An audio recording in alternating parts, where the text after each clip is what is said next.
യുദ്ധസമാനമായ അന്തരീക്ഷമുള്ളൊരു പ്രദേശത്ത് നിന്നുകൊണ്ട് ചാനലിന് റീച്ച് കൂട്ടാൻ സാഹസം ചെയ്യുന്നവർ വളരെ കരുതിയിരിക്കണം. എന്തായാലും മനോരമയുടെ റിപ്പോർട്ടർമാർക്ക് അപായം പറ്റാതെ രക്ഷപ്പെട്ടതിൽ സന്തോഷം. യുദ്ധഭൂമിയിൽ റിപ്പോർട്ടർമാരെ പറഞ്ഞയക്കുമ്പോൾ ചില മുൻകരുതലുകൾ പാലിക്കേണ്ടതുണ്ട്. ഹെൽമറ്റും ബുള്ളറ്റ് പ്രൂഫ് ജാക്കറ്റും അവർക്ക് അത്യാവശ്യമാണ്. ദേശീയ ചാനലുകൾ റിപ്പോർട്ട് ചെയ്യുന്നത് ആ രീതിയിലാണ്. TRP കൂട്ടാനായി റിപ്പോർട്ടർമാരെ മലയാളം ചാനലുകൾ ഇങ്ങനെ ബലിയാടാക്കരുത്.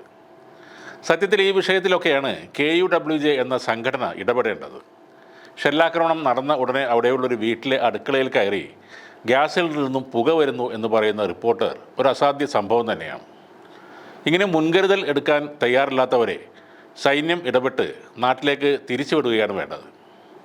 ഇന്ത്യ പാകിസ്ഥാൻ സംഘർഷം സംബന്ധിച്ച് വാർത്ത ചെയ്തതിൻ്റെ അടിസ്ഥാനത്തിൽ ഏതെങ്കിലും ചാനലിനെ കേന്ദ്ര സർക്കാർ നിരോധിക്കുന്നുവെങ്കിൽ ആദ്യത്തേത് മിക്കവാറും റിപ്പോർട്ടർ TV തന്നെ ആയിരിക്കും.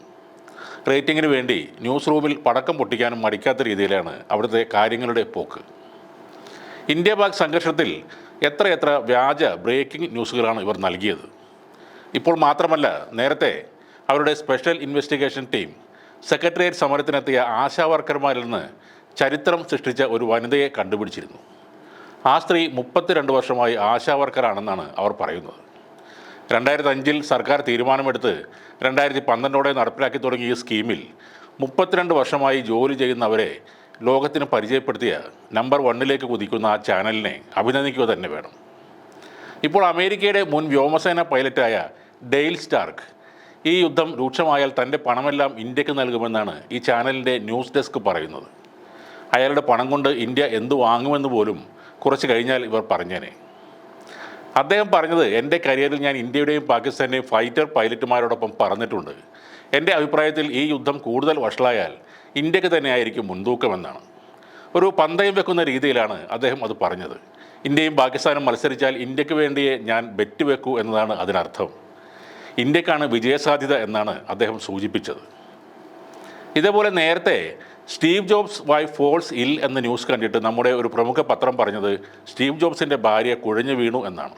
പിന്നെ എല്ലാവരെയും എല്ലാ കാലത്തും ചിരിപ്പിക്കുന്ന ഒരു മാരക ഐറ്റമുണ്ട്, ഹോട്ട് ഡോഗ് ഈറ്റിംഗ് കോമ്പറ്റീഷൻ. അന്ന് ദേശാഭിമാനി കൊടുത്തത് ചൂടൻ പട്ടിയെ തിന്നുന്ന മത്സരമെന്നാണ്. അതിനോടൊക്കെ കിടപിടിക്കുന്ന അല്ലെങ്കിൽ മറികടക്കുന്ന ഒരു സാധനമാണ് ഇപ്പോൾ റിപ്പോർട്ടർ ചാനൽ ഇറക്കി വിട്ടിരിക്കുന്നത്. പെൻഷൻ പറ്റിയ അമേരിക്കൻ പൈലറ്റ് തൻ്റെ പണമെല്ലാം ഇന്ത്യക്ക് നൽകുമെന്നാണ് അരുൺകുമാർ സാറും ടീമും പറയുന്നത്. ഇതിനൊന്നും അവർക്ക് ഖേദമോ അല്ലെങ്കിൽ ഖേദപ്രകടനം നടത്തുന്ന പതിവോ ഇല്ല. എന്നാൽ BJPയെ പേടിച്ച് ചില ടാഗ് ഇട്ടവരെ കണ്ടെത്തി പുറത്താക്കുന്ന ആർജവമൊക്കെ ഇവർ പലപ്പോഴും കാണിക്കാറുമുണ്ട്.